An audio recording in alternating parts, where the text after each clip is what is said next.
take questions for Ken and Jay. We'll start with Robbie on the left. Sure. Hi, Ken. I was wondering if you could maybe address the similarities of the two teams that are going to meet in this final, not just in terms of, the high-end talent, but the road to get here. You kind of both had these glass ceilings that you had to get through. Theirs was the second round, yours was the first, and both teams figured it out, and here you are. Yeah, you nailed a lot of it on. I mean, obviously, you asked a great question, answered a great. Yeah. I mean, obviously for us, Gabe, the LA series, we went through a lot of adversity to playing our way in, and then the LA series, I thought Game 6 when we had to go on the road and win a big game, and then came home. And then obviously these guys that had gone through the adversity in the second round against St. Louis went into St. Louis to. Or thought they were going to, felt like they were going to close it out at home and have to go on the road and win a big game. So I think playoffs is about dealing with adversity, and somewhere along the line you got to win. You got to win some big games, and both teams have done that to get here. Right side, Bob. All right, I won't ask a question as good as Rob's, but just for you, Ken, and it might be a little awkward, but just a thought on you've never made a coach move during the season, and if this team has maybe had some similarities in terms of the resiliency that Jay's team had down in Bakersfield, and if there's some things that you've admired about the work that Jay and Dave and the staff have done since they've come together. Yeah. Well, I mean, first off, Woody and I go back to 2005 when Mike Babcock hired him as the video coach. Spent 3 years in our organization. We won a Stanley Cup together in 2008, and then Woody left with Todd McClellan to go to San Jose. And then when I came here 3 years ago, Woody and I talked, and obviously his aspirations, I talked to him a little bit, and I said I wanted to bring in a veteran coach at the time. I brought in Dave Tippett, and Woody expressed to me his desires to kind of grow into an NHL coach, and basically we talked. I said, go down there, and I watched, over the last 3 years, the job that he's done in developing our young players down there. He turned that into a winning program last year. A year ago, Bakersfield won the Pacific Division Championship in a pandemic year, and then had them going this year, and basically, I guess through a gut decision, ultimately made a decision that I wanted to make a coaching change. I felt I wanted to kind of bring somebody from the outside, but not from the way of the outside, and made a decision to bring in Woody. And probably, I don't know if we'd be here if it wasn't for the impact that Woody's had on our team. Certainly, a lot of our players have played at a high level, but our team has really responded to Woody. He brought in some little tweaks. I think we've tightened it up, and has had a great communication with our team. And Woody's had a big factor in us sitting here today. Fourth row on the left, Ken. Jay, what were the keys to instilling and fostering a winning culture after taking over? Well, I think from day one, we talked about putting our players first. So that was important to us. We wanted to be open-minded with what we were seeing. So when a new coach comes in, we wanted to make sure that everybody had a clean slate. We were very clear in our communication of what our expectations were. And, I think it's not something that's built immediately. It's built brick by brick. We had a philosophy that success is built sequentially.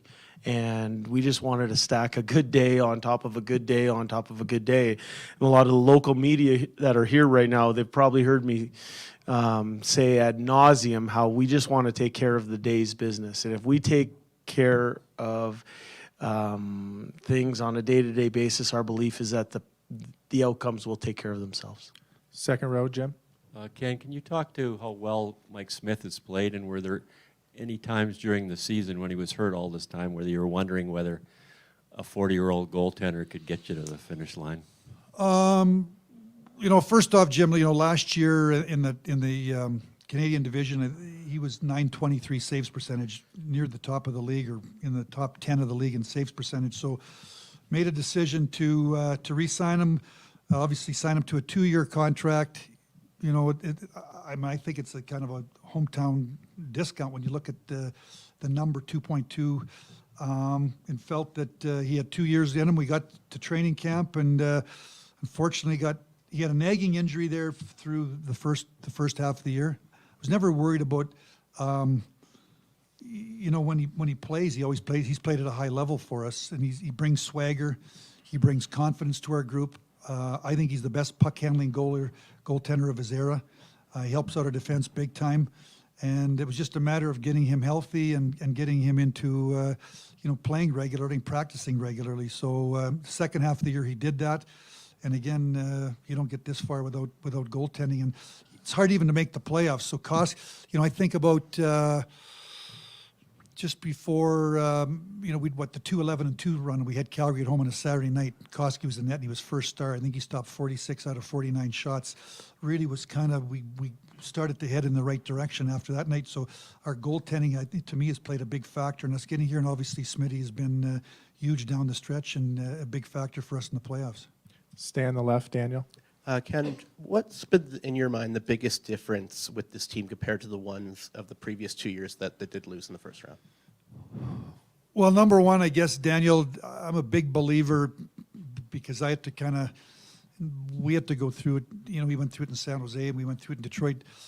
It's experience. You've got to be there multiple times and you're going to have disappointments and you got to learn from those disappointments and maybe the manager learns from those disappointments and makes some tweaks in the offseason. The coach learns from those disappointments and makes some tweaks, and the players learn from those disappointments and they're more prepared for the next go around. So, you look at the team. We played in the play-in series against Chicago. I thought that we played sort of regular season hockey. We got beat out in 4. I thought last year we played playoff hockey. It was tight. It was hard. 1 game, 3 games went to overtime. And then I think, that you look at the growth of Yamamoto, the growth of Puljujarvi, the growth of McLeod. We've made a couple of additions. When we lost, over the last 2 years, we lost on the back end, Klefbom and Larson. Wanted to get more defense, so more veteran defensemen. We went out and got Keith. We got out at the deadline, Kulak, Cody Ceci, and I just think that the experiences, our team was more ready for this year's playoffs, and maybe a little more mature because of the internal growth and some of the moves that we made, and then Woody's kind of it's kind of all come together here down the stretch and into the playoffs. Front row. Yeah, Ken, I'm curious, what do you remember about Darren Helm's kind of emergence in Detroit as a player, and what was your reaction when you saw him have a I remember big goal? I remember about Helmer in 2008, the year we won the Cup. He got called up and Woody would have been there. He was called up, I think, in November for about 6 or 7 games, and kind of, was a little as he looked. He was it was his rookie year, and then then we sent him back, and then I went down to Grand Rapids in March, and I said to Mike Babcock, you should have a look at Helmer. He's really improved. So came back. I think he played the last 2 or 3 games, and then we played the first 4 games. Was it Nashville? Nashville, yeah. He didn't play, and in Game 5, they inserted him in the lineup, and he played every game. We won the Stanley Cup, and then I sent him back to the American League for 1 more year just to make sure he was ready to go. Yeah, he did. Yeah, he had an OT winner against Chicago, and actually his wife, parents lived next door to me and my wife in Medicine Hat for a number of years, and his wife and my youngest son are really good friends. So, and I'm a Medicine Hat alumni. He's a Medicine Hat alumni. So. He's now on the opposite side, but certainly I have great respect for Darren. Front right, Paul. Hey, Ken, you saw a lot of Joe Sakic, the player, the Detroit days. What do you think of Joe Sakic, the GM? Well, I think he's one of the best in the business. I mean, you look at he took over a team where they I think near the bottom of the pack about 3 years ago or 4 years ago, and some of the trades he's made to build this team and the patience that he's had. I think I get to sit in that manager's room, and in my opinion, if I had to judge, I mean, he's in one of the top general managers in the National Hockey League. Steve Yzerman as well. I mean, obviously, I worked with Steve, so but certainly Joe and Steve, in my mind, are 2 of the best general managers in the National Hockey League. Stay on the right side. Yeah, Joe had addressed this earlier to piggyback off that. Their second round thing here, they just kept hitting the wall would be injuries would be something. What's that like when you're a GM? And how do you kind of navigate that if you're in Joe's shoes and you're trying to break through? And this year they finally did. Second round. I mean, we lived it together. I mean, you gotta keep trying. Like if you believe in your core, you just try to keep building around it. You wait for some internal growth, and then I think that. you know, Woody and I, in 06, we had in Edmonton, Edmonton beat us in the first round. We had 126 points. And, you know, there was talk in the Red Wings at that time, they were too European, they were too small. And we believed in the team, and you tweak, and then next year you come back and you go to you go to a little further, and then you go a little bit further. And I think you stick with it. There's so many teams that are so close, and it's such a fine line league that you just got to stick with it and stick with it and stick with it. And certainly that's what Joe's done, and you know, I think that's what lots of teams do. So you know, so many games are decided by overtime or a save, or a puck hits a post and goes out. Next year hits a post and goes in. It's you stick with it. We'll do 3 more all the way back on the riser. Ken, the last time you played Colorado in the playoffs, you were the GM of the Red Wings. What do you remember about the rivalry? And Joe Sakic mentioned the hatred toward each other, the intensity of that. What do you remember about that? That's what I remember. I mean, it was emotional. You know, obviously, but the hit Lemieux on Draper, and then both teams were elite teams with superstar players. You could watch what they do. There was no salary cap, so you know, there was big deals at the deadline, big off-season acquisitions. You'd look at the schedule, and you'd want to see when you played Colorado. You know, the fan bases were fully engaged. It was an incredible rival. I think we played 5 series in 7 years. We won 3 Stanley Cups. They won 2. So you're talking about 2 elite teams in the prime of their career that had a real genuine dislike for one another. It was a fun time. Do 2 more, Jim and then Daniel. Ken, you would have been part of the management team for the Olympics. Were you salivating over McKinnon and McDavid being your first 2 centers on that team, and you can't go to the Olympics? Yeah, we certainly were. There was lots of, you know, John Cooper. We had meetings, I think in December. John Cooper was there, and he was salivating at the line possibilities, line combinations possibilities. So certainly in this series, you've got some great players on both teams, and you know, good depth, and it has the makings for a memorable series. Last question. Jay, Ken referenced the growth in some of those young players in the back half of this year, especially, I guess, under you and your coaching staff's watch. What's been the key to reaching some of those guys, and does some of it kind of go to your offensive chops as a player, maybe too? Well, I think talk about some of the young guys that came through the program in Bakersfield. There's a lot of shared experiences there, and shared victories and some hard moments along the way, growth moments along the way that presented themselves. So that I think as a coach, you want to make sure you're capitalizing on those type of opportunities when they show up. And so we've seen Ryan McLeod first became a professional. Saw Yamo when he first came into the NHL as a professional, then down at Bakersfield. Those are 2 young guys that are really stepping up. Evan Bouchard, I saw his first game as a professional in the playoffs in the American Hockey League. Those guys that came through the program, I think there's shared circumstances that you draw from. And I also got to see them at their best in certain types of situations. So I felt comfortable about deploying them in certain ways. In terms of some of the younger players that are in their mid-20s here, a lot of them I saw as an assistant coach when I first began in the organization. I agree with Ken. I think you know, you have to go through some of the scars in order to see some growth. It's not always fun, but at some point the fabric of your team gets tested. And over our 3 months here, I've seen different growth opportunities present themselves. We wanted to capitalize on those, and one of the messages we give to our team is the old saying that the road to success is paved with mistakes well handled. And for us, that is something that we really look to capitalize on, is some of the moments that happen during the season that, you know what, you got to seize on those and make sure that you're highlighting them and learning from them. And I think our team's done a good job of that over the last 3 months. Ken, Jay, thanks for the time. Thank you.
Questions for Leon and Connor. We'll start with Daniel on the left. Yeah, I'll start with Connor. Everyone's talking about this matchup against Nathan McKinnon and kind of speed versus speed. What do you think about it?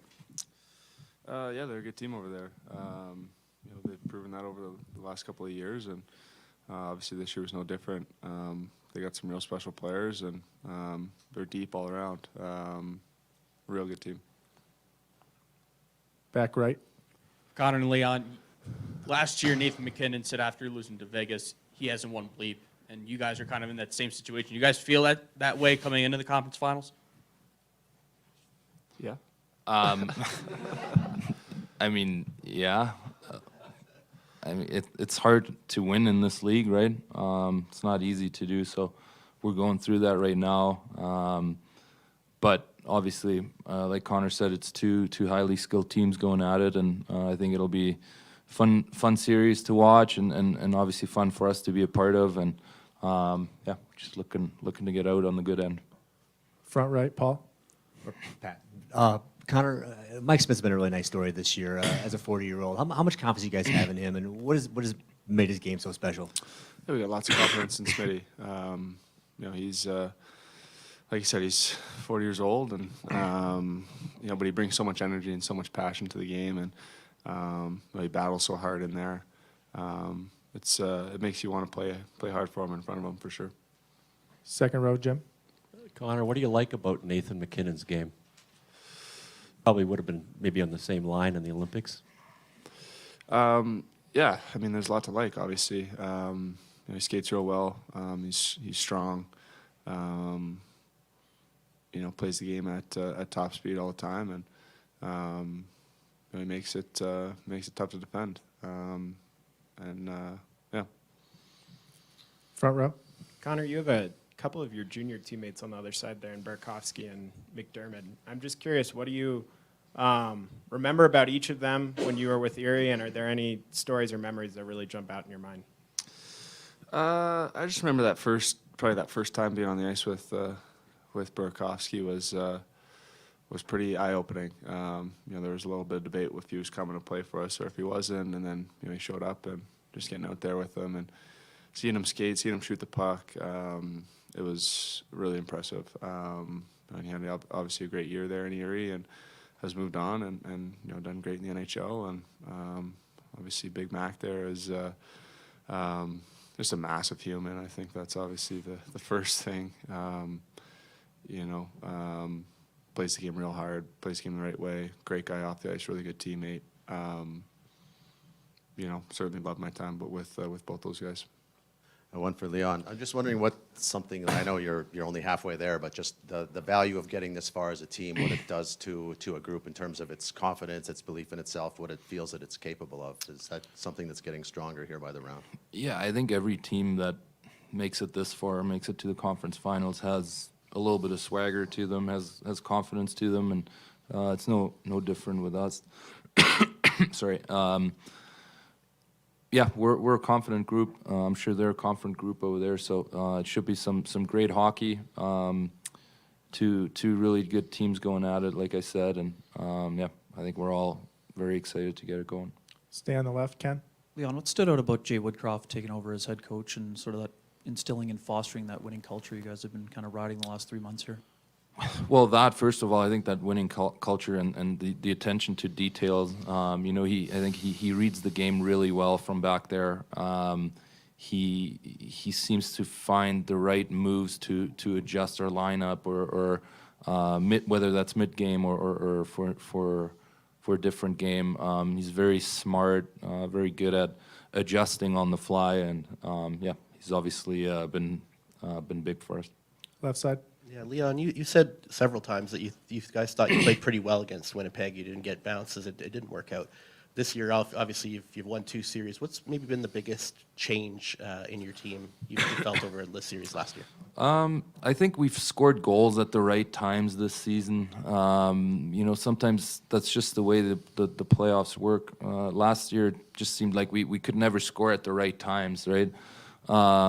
And there's other things that we didn't do well last season for us to advance, but maybe things that we're doing better. We're sticking through it, even if we're down a goal, down a game, whatever it is. We're just kind of sticking with it and just go about our game the same way every single shift. So I think we've taken big steps in that regard, and obviously we're going to have to show that in this series. Last question, Peter up front.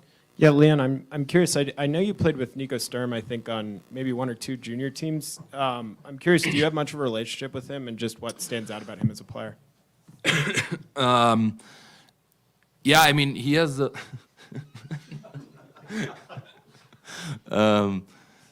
he has a pretty inspiring story. I think he when he was younger, maybe his path never really showed the NHL for him, but he obviously worked his tail off and worked extremely hard at what he does and at his game to become a full-time NHLer, and that's inspiring. That's great. There's a lot of hard work that he put in over the years, I'm assuming. So yeah, really happy for him. Leon, Connor, thanks for the time. Appreciate it.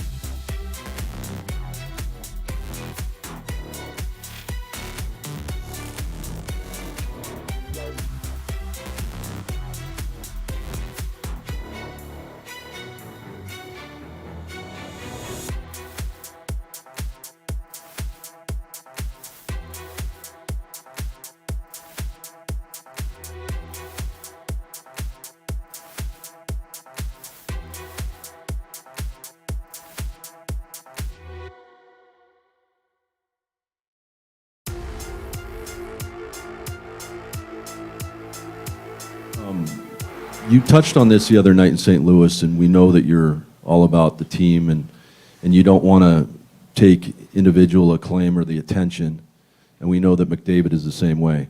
But given the fact that this series, there's so much hype around arguably the 2 best centers in the league, or at least in the Western Conference, could you just touch about the importance or the allure of going against Connor in this series?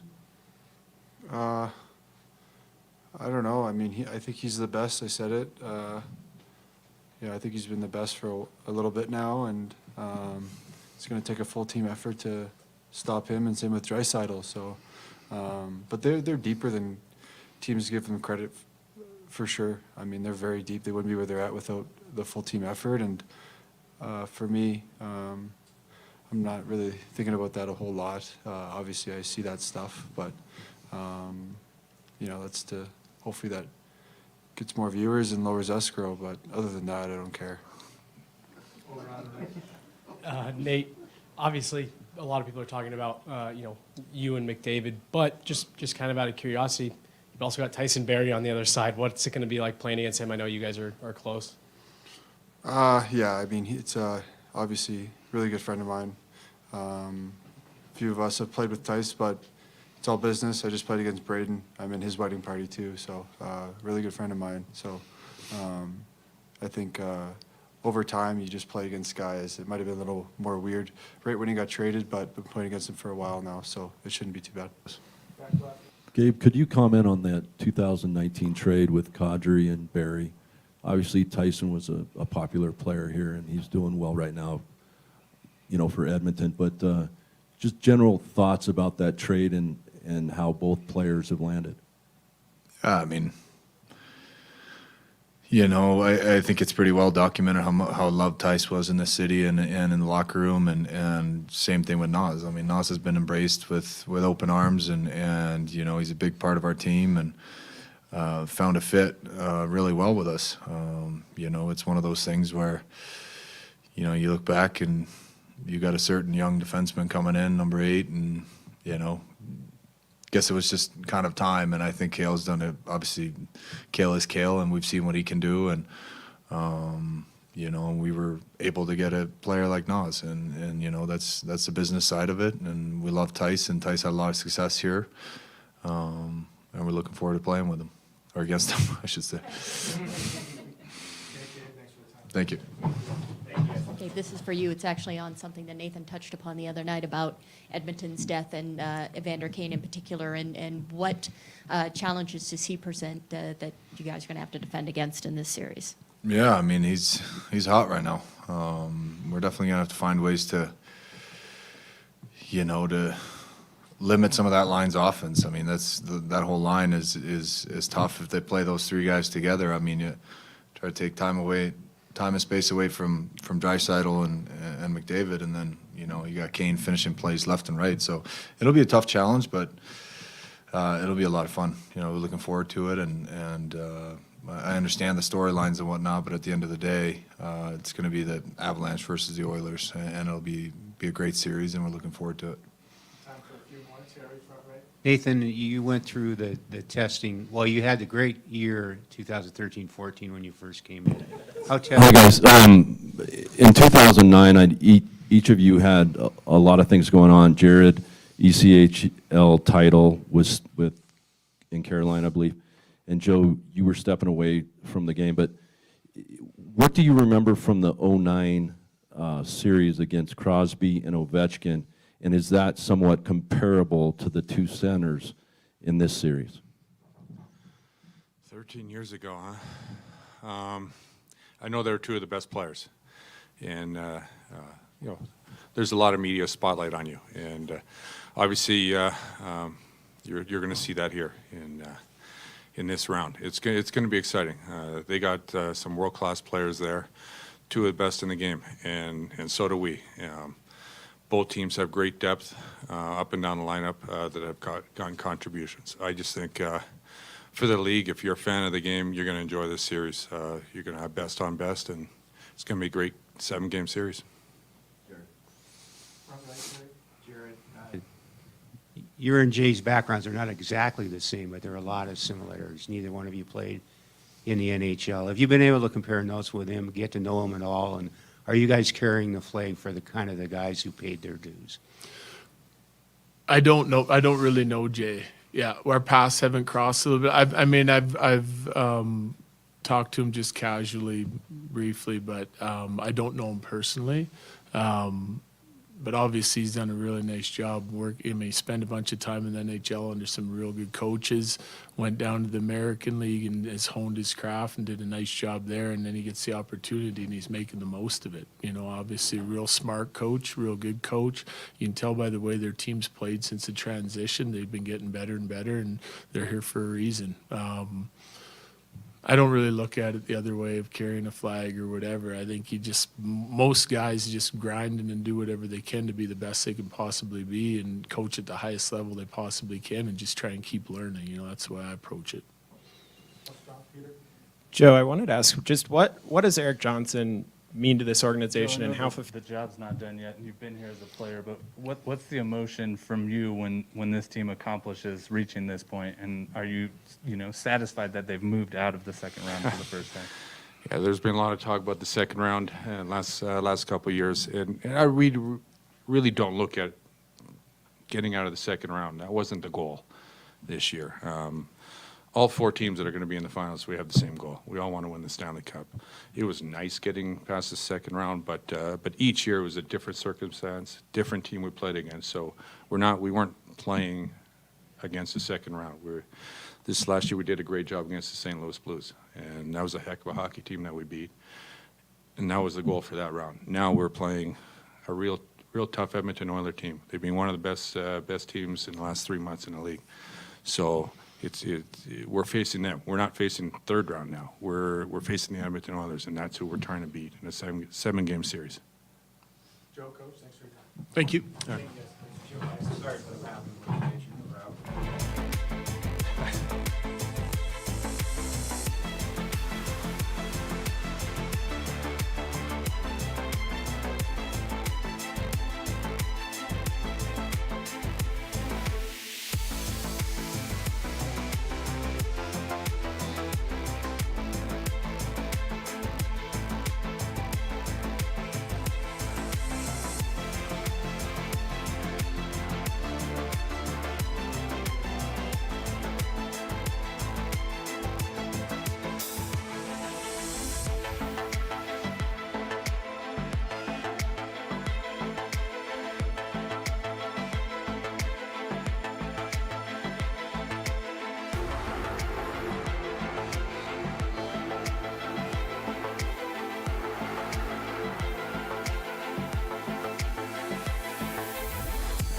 We can take questions from Mike and Darnell. We'll start with Robbie on the left.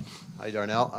There aren't a lot of guys in the league on Connor McDavid's level, but Colorado has one. So I'm just wondering, as a defenseman, how does it help you to sort of face a guy like that in practice all the time and see it? Yeah, obviously, when you get to practice against one of the best players in the world, and we have 2 that are up there that are pretty special. I mean, it prepares you, but you get into the game. Every player in this league is special, and they have a couple on Colorado, and so yeah, you got to be on top of your game. Practice is one thing, but when you get the juices going and you're playing at the magnitude and the level that we are right now, you got to play a whole nother level.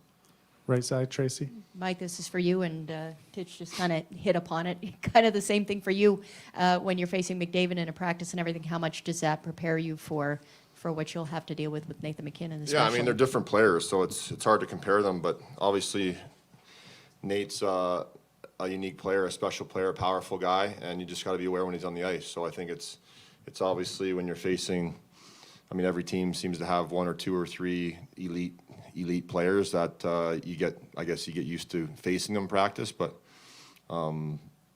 it's when the game starts, it's kind of a different ball game, and they have some special players over there that you got to just know when they're on the ice and know they can get in your face pretty fast. So you just got to be ready for anything.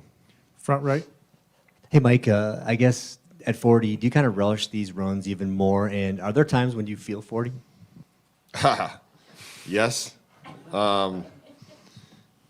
Obviously, it's been a rocky year, leading up to the playoffs. But so I did feel 40 early on in the season. But saying that, I think to answer your other part of the question, you realize as you get older, your chances to make a push and make a run for the Stanley Cup is getting narrower and narrower. So I think you just I think it's something that we've talked about as a group that you're your opportunities to get to the conference finals don't come around every day. So it's something that you want to take advantage of when you get here and prepare yourself to try and get to the ultimate spot, and that's in the finals. And it'll take everyone pulling on the same rope and giving it our best shot to get there. In the middle, Kyle. So, Mike, I guess following up on that, I'm just wondering, your time working with Dwayne Rollison in Tampa there, and particularly that run in 11 to the conference final, like given where he was at his stage of his life and career, like is there anything about how he prepared, whether it was mentally or physically, that late into a season that maybe stuck with you as you went on in your career? Yeah, I think you can learn a little bit from everybody. I think, Dwayne was an older guy that did well at the age that he was, and I feel like I just think it's a number at this point, to be honest. I think you gain experiences along the way as you get older and older, and they can only help you in situations like this. So I think you just want to get as much rest as possible. I think that's probably the advice he'd probably give me at this point. The days that you have off to really prepare and get your rest, and then you have as much energy as possible when you're put in those tough spots, in those games that maybe go on longer than you're used to. But yeah, I think it's just preparation, and then when you're in the game, it's just play it like another game. Front left. Darnell, how would you compare like the stress and the circumstances of this year's playoffs versus last year? When last year, you're playing a lot, but also, you had a partner who is ready to have a baby too, and there's a lot going on in your life. Is it this year a little bit different? Yeah, this year I don't have to worry about getting a text after a game that my old lady is in labor. So this has been a lot.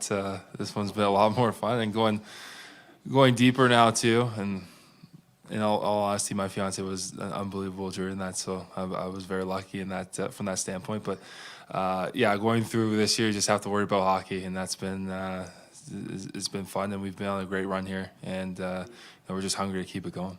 Second row, Jim.